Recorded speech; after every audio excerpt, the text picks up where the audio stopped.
Tersambung kitab Idaman Penuntut pada menghuraikan yang kusut ilmu fikih oleh Al-Haji Abdul Ghani bin Al-Haji Aya, penggal yang pertama, ke surat 17. Tapi sebelum tu saya nak terangkan sedikit. Ada soalan siapa Bilal kita yang muda ni. Ada soalan Bilal kita kemarin, dah lama ni, tentang perbezaan madhi, wadi dan mani. Ini saya ambil dari kitab Sabilul Muhtadin Littafaquhu fi Amriddin. Mana ustaz tulisannya dah hilang? Ni kitab Sabilul Muhtadin Littafaquhu fi Amriddin bagi Syekh Muhammad Arsyad bin Abdullah Al-Banjari, ulama Banjar Masin. Baik. Dia ada dua juzuk. Juzuk yang pertama muka surat 35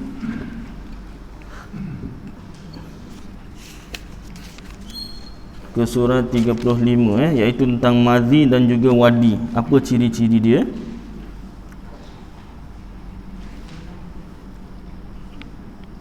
Ni pada bab apa? Ni pada bab najis.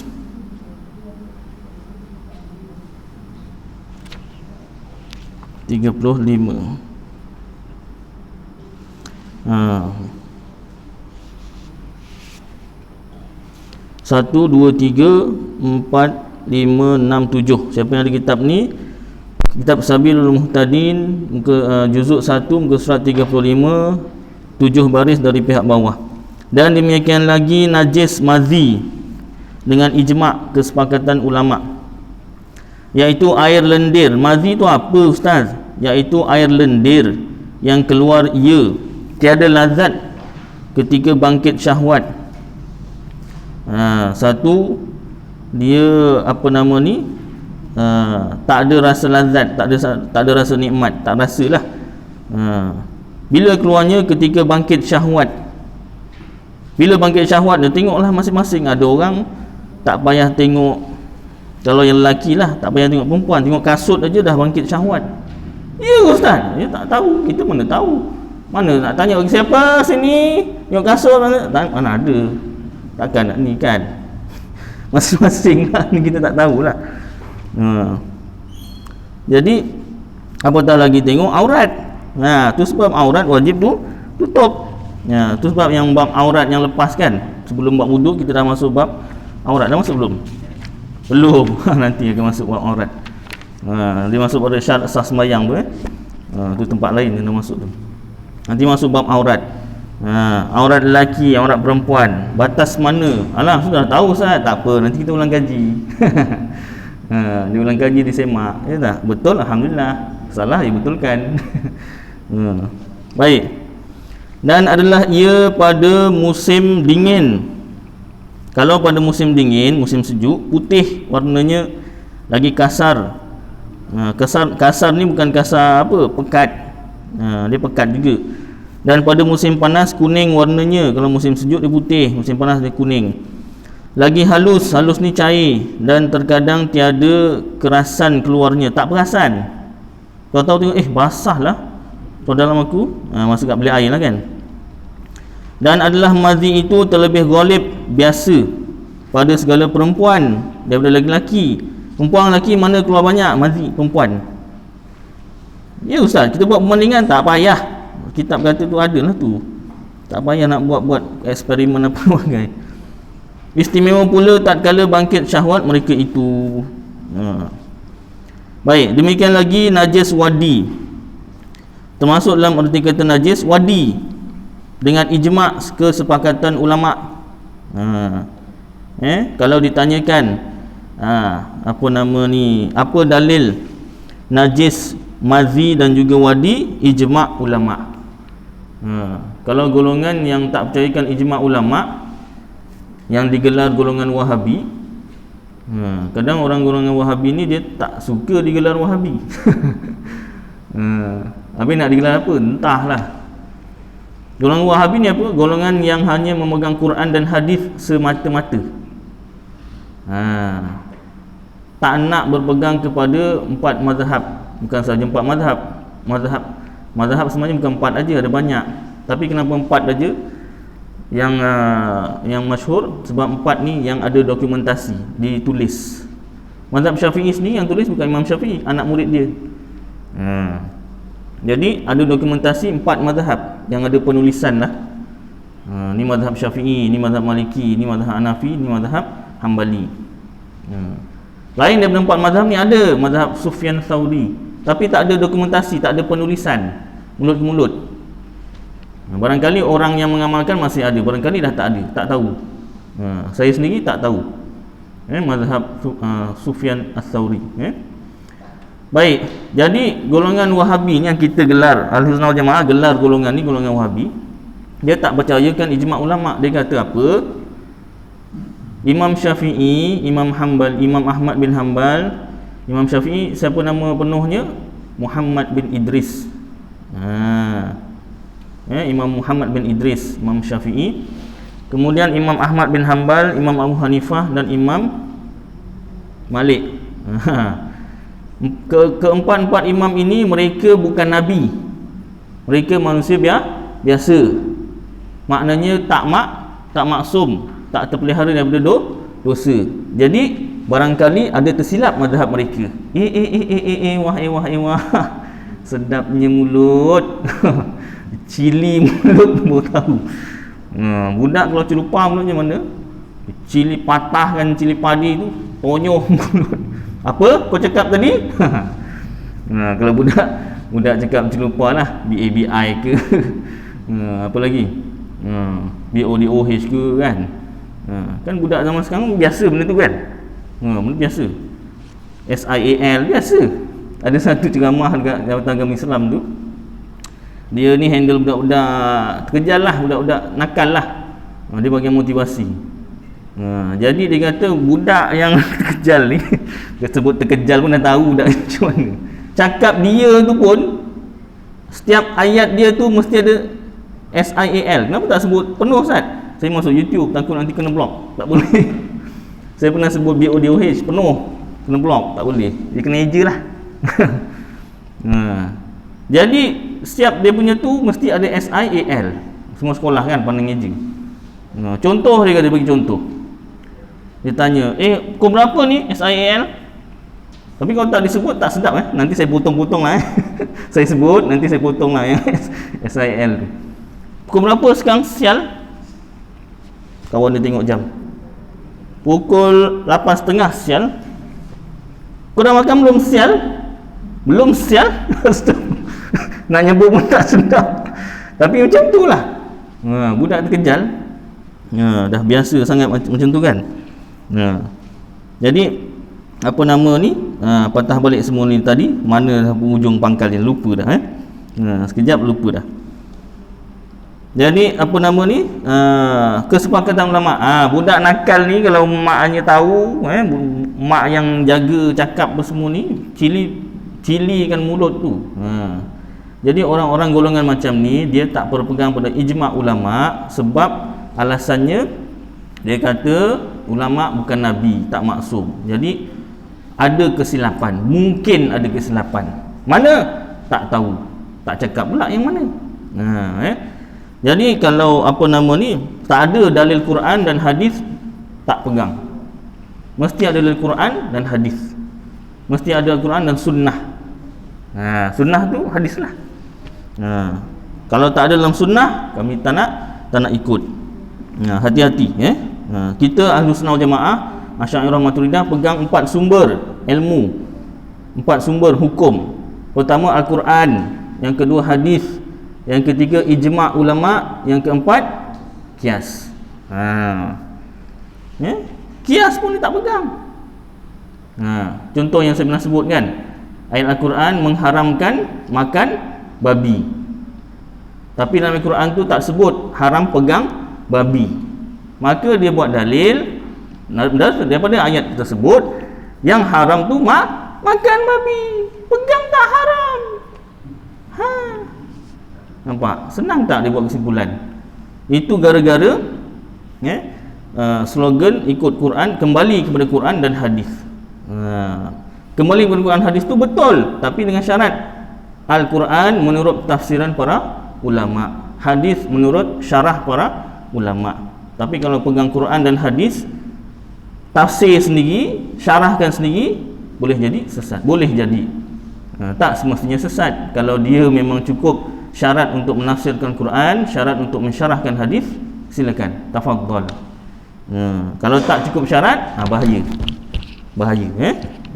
Baik. Jadi hukum najis pada madhi dan juga wadi ni ijma' ulama.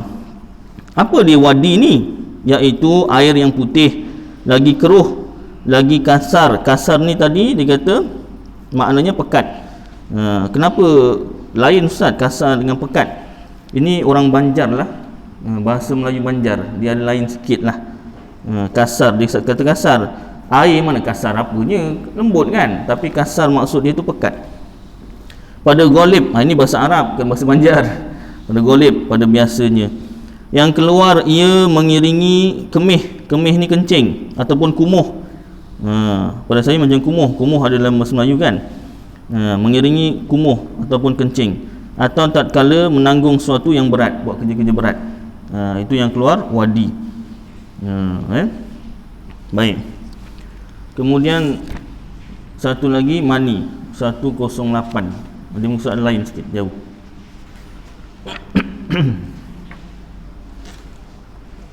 Kitab yang sama, juzuk yang sama, muka surat 108. 1, 2, 3, 4, 5, 6, 7, 8 baris dari pihak bawah. Syahdan, dikenal mani laki-laki dan mani perempuan dengan salah satu daripada yang 3 perkara. Kena tahu ni mani ke bukan, kena tahu. Kalau yang keluar tu wadi atau madhi, kata ni mani, dah salah. Madhi dan wadi najis. Wajib mandi tak? Tak wajib mandi. Dia cuma najis, jadi bersihkan najis. Manakala mani tak najis, tapi wajib mandi. Mandi wajib lah. Dikenal mani laki-laki dan mani perempuan dengan salah satu daripada yang 3 perkara. Pertama, dengan terpancar-pancar. Bahasa orang Banjar sebut pancar lah. Kalau kita kata terpancut lah keluarnya. Dan jikalau dengan tiada merasai lazat, dan tiada baginya bau sekalipun. Kalau dia terpancar walaupun tak ada rasa lazat ataupun tak ada bau, dia dikira mani lah. Kerana firman Allah Ta'ala, artinya lebih kurang dijadikan ia daripada mani yang terpancar-pancar keluarnya. Yang pertama. Kedua, dengan merasa lazat tatkala keluarnya, dan jikalau tiada terpancar-pancar ia sekalipun. Dia tak terpancar Ustaz, tapi lazat, nikmat, tu mani lah. Kerana sedikitnya, sikit sangat, jadi tak terpancar, meleleh aja, tapi sedap, itu mani lah. Dan lazim daripada merasa lazat itu lemah zakarnya, dan pecah syahwatnya kemudiannya pada ghalib. Baik. Kenapa tak rasa lazat? Tu ada sakit lah tu. Ada sakit, kena jumpa Doktor Selamat. Doktor, kenapa nak sunat lagi? Tidak, tak rasa doktor. Itu main sini. Dia injek apa kan? Tak tahulah injek apa. Injek tak berkesan, dia pakai tangkal ni kata ni. Baik. Ketiga, dengan bau tatkala basahnya seperti bau tepung gandum. Yang terajin ni teruli. Dah diuli lah dengan air, Atau seperti bau mayang kurma. Kita tak biasa pokok kurma, buah kurma je kan. Mayang kurma tak tahu. Tepung gandum ada kan rumah. Jadi baunya macam tepung gandum ketika basah. Dan tatkala keringnya seperti bau putih telur. Dan jikalau tiada terpancar-pancar dan tiada masa lazat tatkala keluarnya sekalipun. Dia 3 ciri-ciri. Kalau satu je, 2 tak ada, dikira mani. Ataupun yang kedua saja, 1 dan 3 tak ada, dikira mani. Ataupun 3 saja, 1 dengan 2 tak ada, dikira mani. Seperti keluar daripadanya mani yang tinggal kemudian daripada mandinya. Baik. Itu ciri-cirinya. Dia ada panjang lagi tu, tapi saya nak ceritakan tentang tu je. Baik. Itu mudah-mudahan terjawab lah. Tori dah jawab ringkas, tak ada sumber kitab. Baik, masuk kita pada kitab Idaman Penuntut. Muka surat 17, fardu wuduk. Fardu wuduk atau rukun wuduk, air, yang ini air sembahyang. Jadi yang seperti yang saya pernah sebutkan, wuduk tu maknanya perbuatan mengambil sembahyang. Airnya tu air waduk, 6 perkara. Pertama, niat tatkala membasuh awal atau satu bahagian daripada muka. Yang ini disertakan niat. Yang ini ingat dalam hati mengerjakan wuduk ketika mula membasuh sebahagian daripada muka, dengan tidak disyaratkan kekal niat itu hingga selesai basuh semua muka. Mula nak basuh muka tu, anggota wuduk yang pertama, rukun anggota wuduk lah yang pertama tu, niat. Maksud tu niat. Kalau kita mula daripada basuh muka lah. Kalau kita mula daripada basuh pergelangan tangan, iaitu sunat wuduk, ataupun mula daripada komor-komor, maka tak kala basuh pergelangan tangan lah kita ni niat. Ini ceritanya kalau kita tak ambil yang sunat, kita ambil yang fardu sahaja, maka tak kala nak basuh, nak mula basuh muka tu niatnya. Tetapi jangan tak mesti daripada mula basuh muka niatnya panjang sehingga habis selesai tu mesti niat aja, tidak. Mula basuh tu saja serentak, mula basuh muka. Tetapi jangan dipotong atau diputuskan dengan niat perkara lain sehingga selesai basuh kedua kaki. Maksudnya jangan niat batalkan wuduk lah. Jangan niat batalkan wuduk. Baik, muka surat 18. Dari itu tidak memadai. Tidak memadai maksudnya tidak sah jika dilakukan niat lebih dahulu daripada muka. Umpama berniat ketika membasuh tapak tangan atau ketika berkumur. Tadi Ustaz kata boleh, nanti belum habis lagi ayatnya. Atau ketika menyedut air ke hidung, kemudian terputus niat itu. Kalau terputus tak boleh. Dah basuh, mula-mula nak basuh pergelangan tangan tu, dia dah niat saja aku mengambil air sembahyang ataupun saja aku berwuduk. Lepas tu komo-komo. Lepas komo-komo nak basuh je muka, alamak, terlupa pula ambil apa nama ni, kunci kereta kat kereta. Kunci kereta kat kereta, terlupa nak ambil. Aku batalkan dulu lah wuduk. Batal lah. Tak kala tu putuslah niat tu. Niat nak wuduk tu putus. Tetapi sekiranya berkekalan niat itu sehingga membasuh sebahagian daripada muka, memadailah niat itu, malahan itulah yang afdalnya. Jadi yang paling afdal mula daripada perkara sunat yang kita nak buat tu. Pergelangan tangan lah. Masa tu kita dah niat wuduk. Dalam masalah berkumur atau menyedut air ke hidung ini, jika terkena basuh sekali sebahagian daripada muka seperti dua bibir mulutnya, memanglah kumur memanglah terkena dua bibir, maka dua bibir tu masuk dalam kawasan muka. Padahal masa itu ada niat wuduk, nescaya memadailah niatnya itu, boleh. Dan pahala sunat berkumur atau menyedut air ke hidung tidak dapat. Masa tu tak dapatlah pahala berkumur atau menyedut air ke hidung. Tetapi tentang mengulangi basuh semula bahagian itu ada huraian. Alif, qasad, yakni niat basuh muka sahaja, tidak wajib diulang. Dia niat nak basuh muka saja. Bibir tu dia niat nak basuh muka, maka tak wajib ulang lah bibir tu.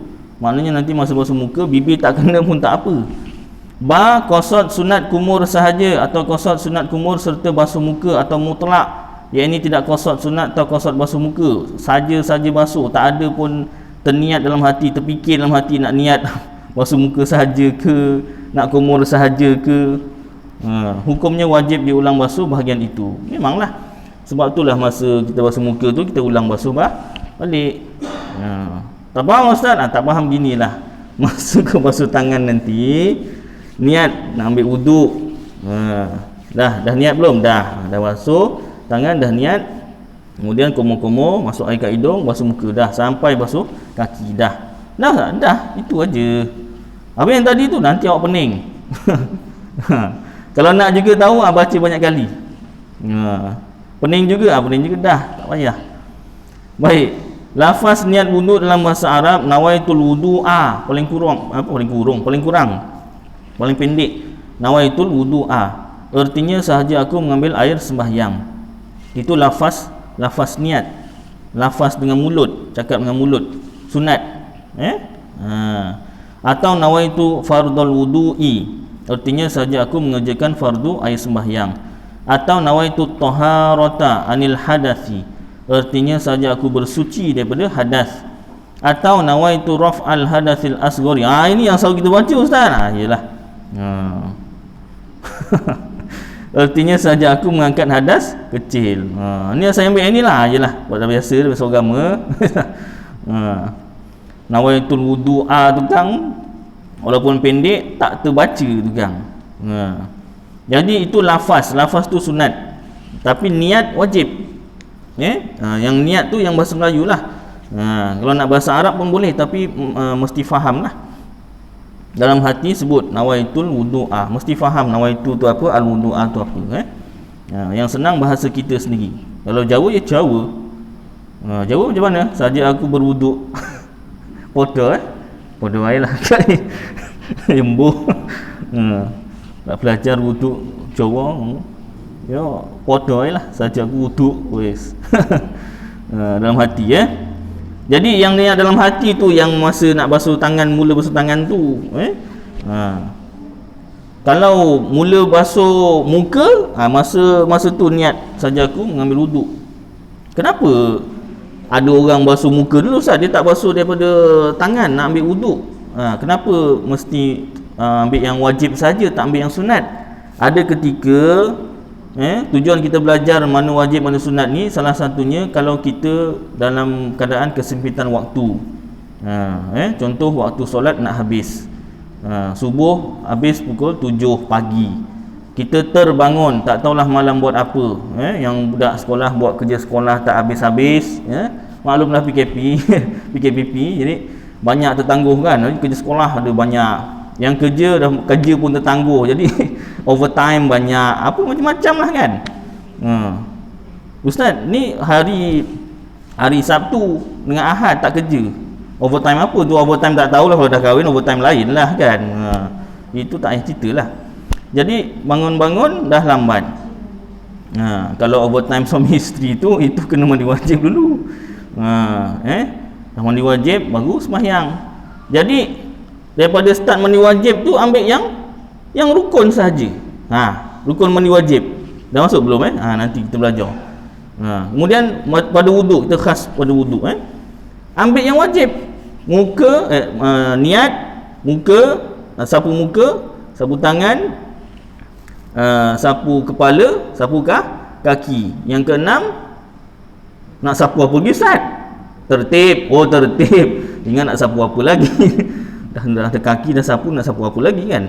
Tertib tu susunan aja lah. Jadi ambil yang wajib. Muka tu pun sekali basuh, kali kedua dan ketiga sunat. Basuh satu kali muka, basuh satu kali kanan, tangan kanan, basuh satu kali tangan kiri. Jangan kanan aja, kiri tak. Wakil lah satu tangan. Tak boleh, tak sah. Itu tak sah lah. Tangan kena dua-dua kanan kiri, tapi sekali. Kemudian kepala. Kepala pun tak penuh kepala. Tak basuh semua kepala. Nanti kita masuk. Dan kaki, basuh kaki kanan dan kiri sekali. Itu apa nama ni gunanya ketika itu. Satu lagi, dia sembahyang waktu masih panjang, tapi dia nak sembahyang berjemaah ni. Daripada rumah jalan dah lambat sikit lah, lari sikit.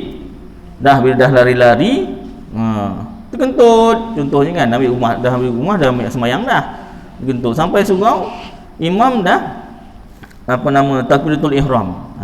Jadi ketika itu pun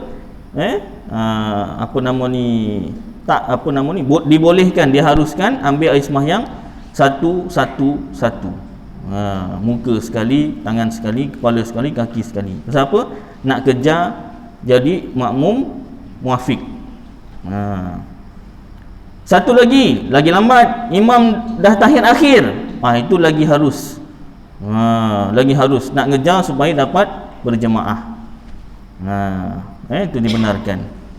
Lagi tak ada dah, cukuplah tu je. Kalau saja-saja ustaz, saya tak ada masa lambat, tak ada ngejar imam, saja-saja ambil satu, sah juga, tapi rugilah. Rugi pasal ada kesempatan buat sunat, kenapa tak ambil sunatnya tak? Ibaratnya kalau ada peluang kahwin Mira Filzah, kenapa tak kahwin? Contoh ibaratnya lah macam itulah. Masing-masing lah. Hai. Baik, sambung lafaz niat wuduk dah. Yang kedua, membasuh muka keseluruhannya. Mana kawasan muka? Dari atas dimulai dari kaki rambut. Maknanya rambut yang pertama tumbuh. Rambut panjang lah, bukan bulu. Ada orang dia bulu lebat, bulu roma. Dia bukan rambut, bulu roma tebal. Tak kira lah, ada yang lelaki ada keturunan. Ada yang turunan. Bulu rambut, bulu roma tu tak kira lah. Rambut, memang rambut. Rambut ni macam mana? Dia memanjang lah. Bulu roma mana panjang sangat? Dia panjang sikit, lepas tu dah lah, tak panjang macam rambut. Kalau panjang macam rambut tu bukan bulu roma lagi, itu memang rambut. Rambut yang pertama tumbuh tu, tu yang paling bawah lah. Itu paling atas muka. Hingga ke bawah dagu. Hingga ke bawah dagu. Tulang dagu. Ni kita dah bahas pada aurat belum? Jadi ni yang tulang yang keras ni, ini kira dagu, kawasan muka. Lepas daripada tulang yang lembut ni, ini muka ke bukan? Bagus, ada yang jawab. Bagus. Bukan muka. Oh, kalau macam tu kita ambil semayang macam ni lah Ustaz. Janganlah gitu aja, lebihkan, tak apa. Lebihkan tak apa. Janganlah mentang-mentang ni Ustaz dia kata sampai sini je ni tak payah. Jadi kita jimat air. Alah, berapa titik aja nak dijimatkan tu. Awak pun bukan tahu garisan tulang awak tu. Bukannya ada boleh rasa ni tulang ni ni. Bukannya tu kan. Jadi lebihkan tak apa. Lebihkan. Pada masalah wuduk biar lebihkan tak apa, tak ada masalah. Dia nanti pada bab aurat. Pada bab aurat tu masalah. Biasa perempuan lah. Oh, ustaz ni asyik perempuan aja. Ini kebiasaan. Yang mungkin tak belajar ataupun dah belajar tapi lupa, ataupun dah belajar tapi kurang mendalam. Jadi kalau sini leher bukan muka, masa tutup aurat dalam sembahyang nanti, aurat perempuan kan seluruh tubuh kecuali muka dan tapak tangan. Jadi yang ini kena tutup ke tidak? Kena. Bagus, mana yang jawab? Yang lelaki pula yang jawab, perempuan tak jawab. Alah, tak apa, tak wakil lah, tak apa. Jadi yang sini wajib tu tutup. Sebab tu telekung tu ada, bukan anak telekung, lidah telekung. Tujuan apa? Supaya tutup ni leher ni, lepas daripada tulang dagu. Kalau tak tutup, sah tak sembahyang? Senyap masing-masing. Tak berani nak jawab. Sah ke tidak? Sebab ini bukan muka. Sedangkan syarat dalam aurat dalam sembahyang perempuan seluruh tubuh kecuali muka dan tapak tangan. Jadi kalau ini tak tutup, sembahyangnya tidak sah. Sebut tidak baru sah. Nak sebut tidak tu tak berani. Ustaz dah sebut tidak, baru kita orang sambung sah. Tak sah. Walaupun ketawa-tawa tapi memang betul hukumnya macam tu. Saya ketawa-tawa sikit biar tak nampak marah sangat. Nanti kena marah kan, tak datang kuliah. Alah Ustaz Aidil asyik marah je kuliah. Kita dah datang cukup baik dah ni. Baik. Jadi hati-hati. Pada bab ambil sembahyang tak ada masalah sebab biasa orang akan lebihkan.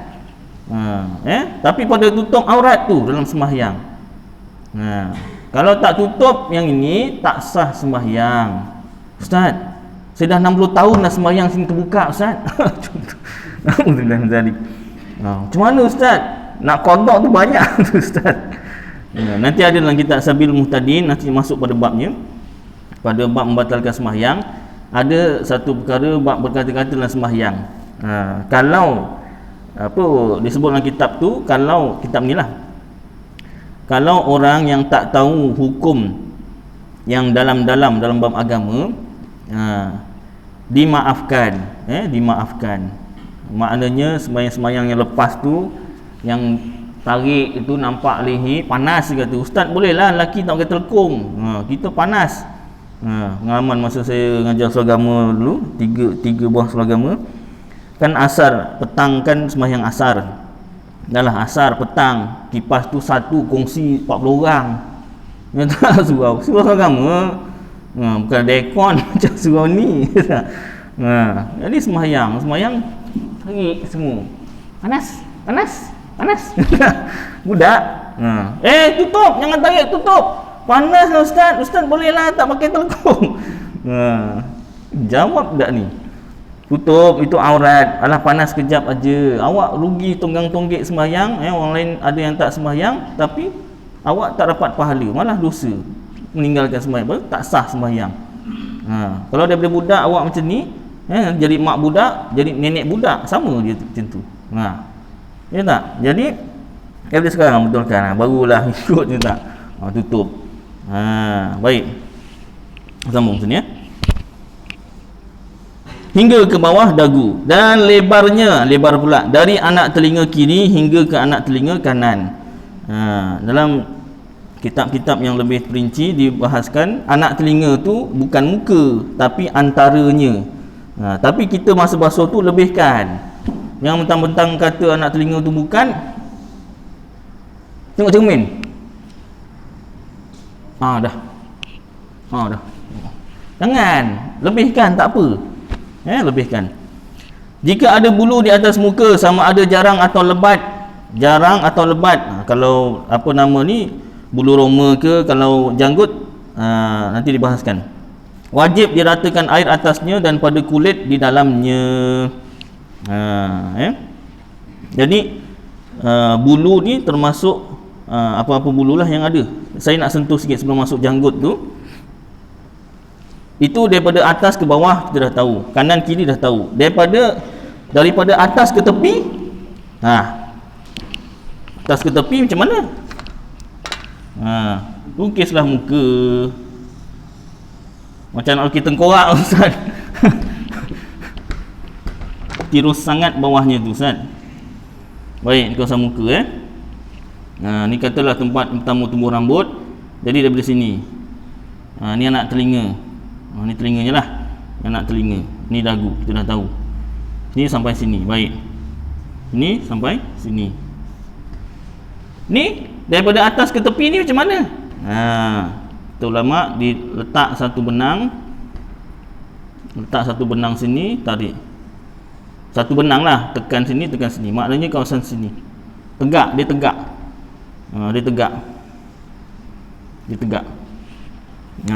Walaupun tegak, lebihkan sikit, tak apa, lebihkan.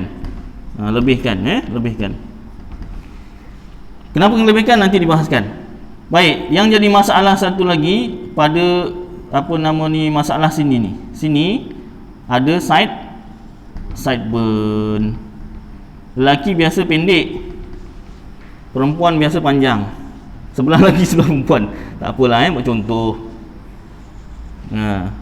Lelaki pendek tak ada masalah. Jadi semua sekali dalam kawasan muka ni basah.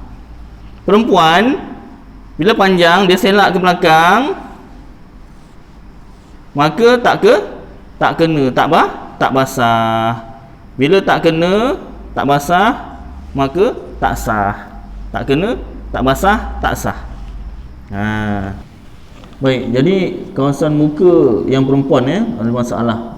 Bukan masalah sangatlah, tapi kalau terlupa ataupun tak tahu maka dipanggil sideburn. Kalau bahasa Melayunya apa tak tahu. Singlenya sideburn. Sebenarnya dia tak tahu Baik, jadi sideburn perempuan kalau diselak ke belakang, dibasuh, tak kena air, tak basah, tak sah wuduknya. Tak sah wuduk, tak sah sembahyang. 60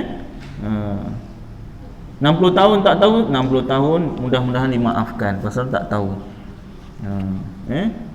Takut Ustaz saya nak kodok lah semua, silakan, lagi bagus. Apa nama ni, Kenapa Ustaz beritahu? Kan bagus saya tak tahu. Ya tak? Baik-baik saya tak tahu, dah lepas ni saya kena nak uraikan panjang basah apa semua Ustaz. Walaupun dimaafkan sebab tak tahu yang itu, tapi berdosa kerana tak menuntut ilmu yang lebih tentang perkara tu. Ya tak? Nuntut ilmu tentang rambut sideburn tu tak belajar, jadi buat donor je. Itu dosa dari segi tu. Dari segi tak tahu tu dimaafkan. Jadi baik tahu ke baik tak tahu? Baik tahu sah. Baik tahu Baik. Dalam kitab Sabilul Muhtadin muka surat 67, juzuk yang pertama, dibahaskan panjang tentang perkara ni. Idaman penuntut tak disebut sangat. 1, 2, 3, 4, 5, 6, 7, 8, 9, 10, 11, 12, 13 baris dari pihak bawah. Dan wajib membasuh bulu yang tumbuh pada muka yang tiada keluar ia daripada had muka, seperti bulu mata dan bulu kening dan bulu pipi dan kumis dan misai dan bulu pelipisan pada sekalian zahirnya dan batinnya, bahagian luar dan bahagian dalam. Dan jika ada ia tebal sekalipun, nipis ke tebal ke, kena basuh luar dalam.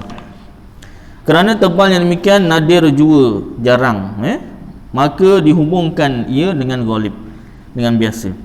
Dan demikian lagi wajib membasuh janggut dan tali tudung perempuan. Tali tudung tu bukan pakai tudung, maksud tali tudung tu memang tudung betul, tidak, itulah sideburn. Bahasa Melayu Banjarmasin sebut tali tudung. Kalau bahasa Melayu Semenanjung tak tahu sebut apa sideburn. Dan demikian lagi wajib membasuh janggut dan tali tudung perempuan dan khunsa, zahirnya dan batinnya, dan jika ia tebal sekalipun, kerana adanya dan tebalnya pada perempuan dan khunsa itu nadir, jarang-jarang. Baik, itu dalilnya. Dan lagi tambah sikit, disunatkan bagi perempuan yang berjanggut itu mencabut atau mencukur janggutnya. Ada ke Ustaz perempuan ada janggut? Ada yang ada.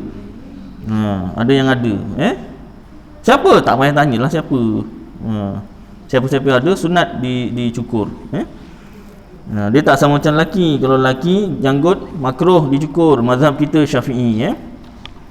Kerana janggut pada perempuan jadi kecelaan, tak cantik lah, tak masuk Minang orang. Tak jadi. Ingat nak sunting bunga di taman, tengok kumbang semua, tak, ini bunga ni, kenapa bunganya macam kumbang? Tak jadi, sian bunga. Baik, tu dalil ni, pendek aja. Baik, sambung ke surat 19. Adapun janggut bagi orang laki-laki serta dengan jambang-jambangnya, jika lebat memadalah dibasuh lahirnya sahaja. Jambang dengan sideburn tu bersambunglah. Boleh juga jambang tu digantikan sideburn tu lah, lebih kurang. Sideburn tu kan sambung dengan jambang tu kan, janggut bawah ni. Adapun janggut bagi orang laki-laki serta dengan jambang-jambangnya, jika lebat memadalah dibasuh lahirnya sahaja, luar sahaja. Yang ini tidak mesti dibasuh kulit yang di dalamnya, dalam tak wajib. Dan jika tidak lebat, wajib dibasuh lahirnya, luarnya, dan kulit yang di dalamnya, bawahnya. Lebat tak lebat tu macam mana Ustaz nak tahu? Alah, lebat lah. Mana boleh alah-alah. Yang dikatakan janggut tebal itu, lebat dengan tebal tu macam mana? Ialah janggut yang tidak nampak kulitnya dipandang dari hadapan. Kalau macam abang tu kan, kita tengok hadapan macam ni, tak nampak kulit, warna kulit tak nampak, tebal. Kalau macam saya ni, turunan Jawa, Jawa, alah, pelai sangat lah janggutnya, nampak warna kulit. Bukan warna kulit aja, kalau ada pimple pun nampak. Ustaz, pimple. Jerawat. Jerawat. Baik, tu nama tebal, tak nampak warna kulit. Jadi kalau abang tu boleh luar saja, tapi sampai lebihkan lah. tulang dagu, lebihkan. Maknanya luar sahaja. Bersalahan dengan janggut orang perempuan dia. Dan yang jarang itu yang nampak kulitnya dipandang dari hadapan. Macam saya punya janggut, nampak kulit, itu dikira jarang. Jarang kena basah semua sekali. Baik, bersalah kalau orang yang janggut dia nipis Ustaz, nampak warna kulit tapi panjang. Nak kena basahkan semua tak? Tak. Dia kata sini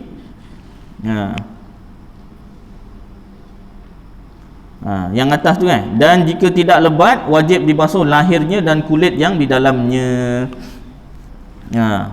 Tengok sini tak ada bahas yang kalau panjang tak.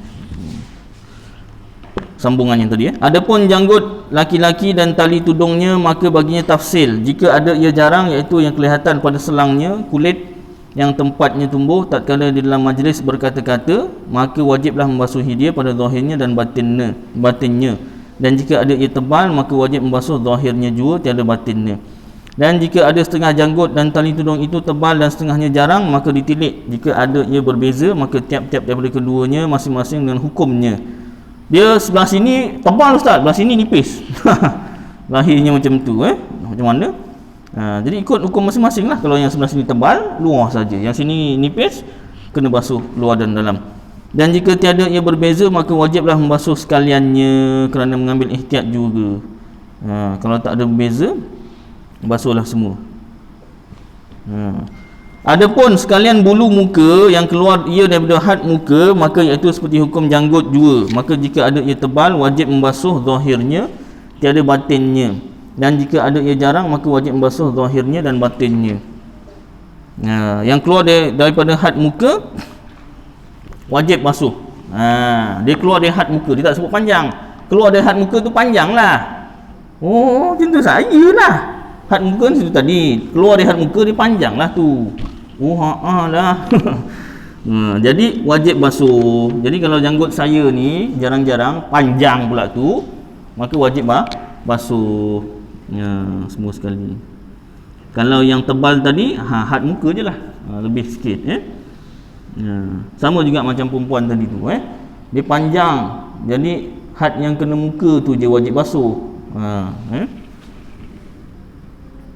Tengok, minta maaf, tengok kalau jarang kena basuh semua sekali, kalau tebal basuh had muka saja. Saya pun susah lah Ustaz, tak tahu, basuh je semua. Yang bahagian sideburn, yang belakang nanti masuk bab apa nama ni, kepala. Ni bahagian muka saja fokuskan. Yang saya kata suruh basah semua, kalau tak tahu nak beza tebal ke tak tebal, tu yang bahagian muka. Yang bahagian kepala nanti kita bahaskan. Baik.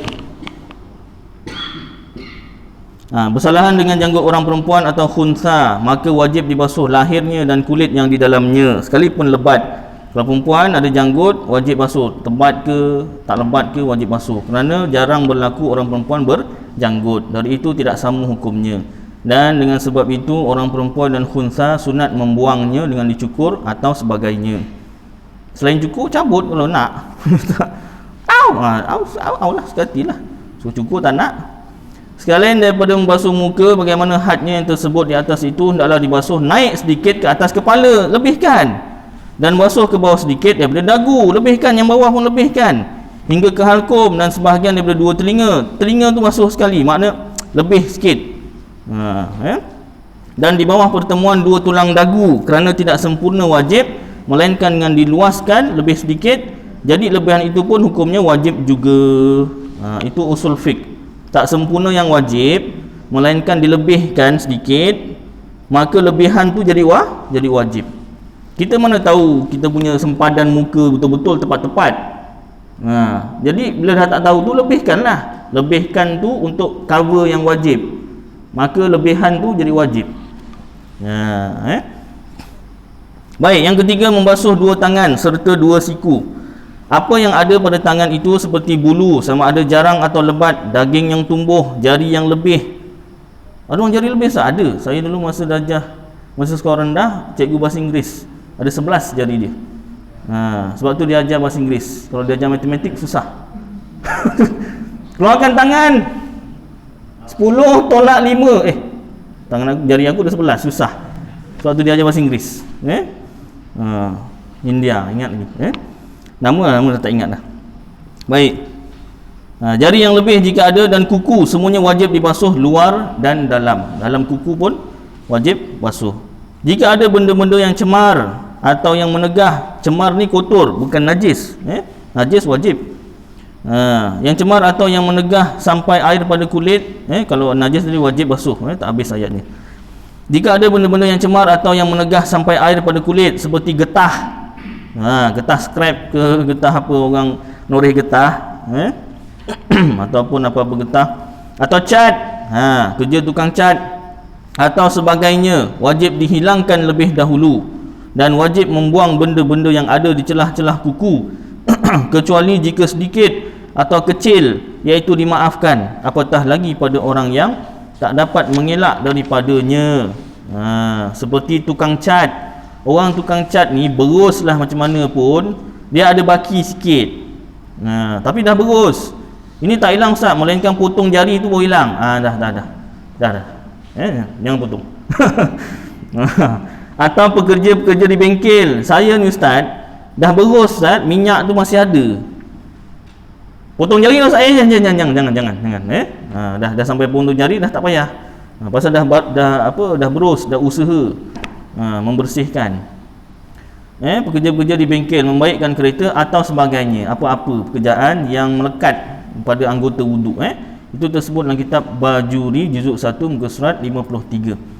Demikian juga jika ada duri yang boleh dicabut, wajib dicabut lebih dahulu, dan kalau tidak boleh dicabut dengan sebab sudah terbenam, memadalah dibasuh atasnya.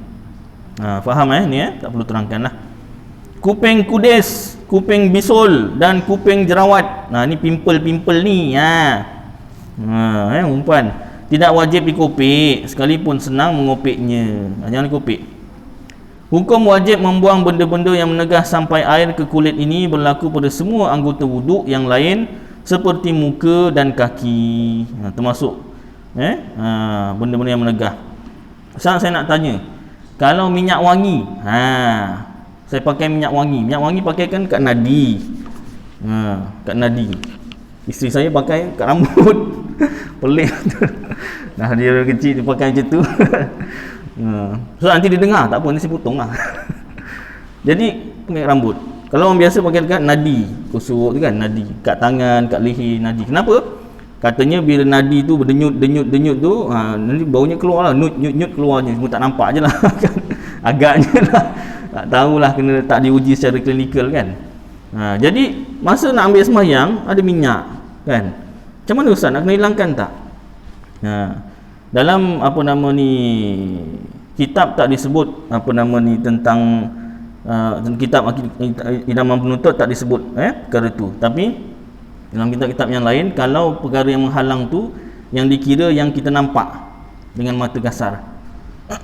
Kalau minyak ni, kalau kita pakai mikroskop, selit dekat tangan, tengok kat mikroskop kat sekolah tu, tingkatan baru ada kan mikroskop, sekolah ada tak? Ada juga tengok kat mikroskop baru nampak, oh minyak ni menghalang air ni, tak sampai air. Contoh macam minyak tumpah kat laut, jadi ikan kat laut yang bawah tu boleh mati. Kenapa? Udara tak ada, pasal udara tak sampai. Maknanya minyak dengan air tak bercantum lah. Tak bercantum, kecuali aiskrim minyak dengan air tu, lemak dengan air tu, aiskrim digodak sampai bercampur minyak dengan air. Tapi kalau keadaan biasa, minyak dengan air tak bercampur. Jadi dia tu kira menghalang lah kalau dari segi saintifik, dari segi sains. Kalau dilihat secara menggunakan mikroskop, minyak menghalang air. Tapi dalam Islam tak nak dikira benda yang halus-halus, dikira benda yang nampak. Mikroskop tu ingat berapa satu? 10 sen, 20 sen. Nak suruh semua orang beli, nak tengok. Jadi susah benda tu. Benda tu tak diwajibkan mesti ada mikroskop untuk melihat sama ada minyak menghalang atau tidak. Tidak. Jadi gunakan mata kasar. Pada zahirnya kita nampak minyak tak menghalang air. Jadi sah ambil air sembahyang. Kalau macam getah, apa nama, cat, minyak hitam ni tadi, ni memang nampak lah. Kalau minyak wangi tu tak apa nampak. Jadi dibenarkan sah mengambil air sembahyang walaupun ada minyak wangi. Baik, cukuplah kadar ni tuan-tuan. Nanti kita sambung yang keempat dan seterusnya. Mudah-mudahan apa yang kita baca bersama jadi manfaat untuk saya. Yang perlu diberi tumpuan tu tadi sideburn, dan juga bawah dagu tu, tutup aurat dalam sembahyang bagi perempuan. Jadi mudah-mudahan dapat kita jadikan amalan dan sampaikan insya-Allah. Aku qauli hadza wa astaghfirullahal azim li wa lakum.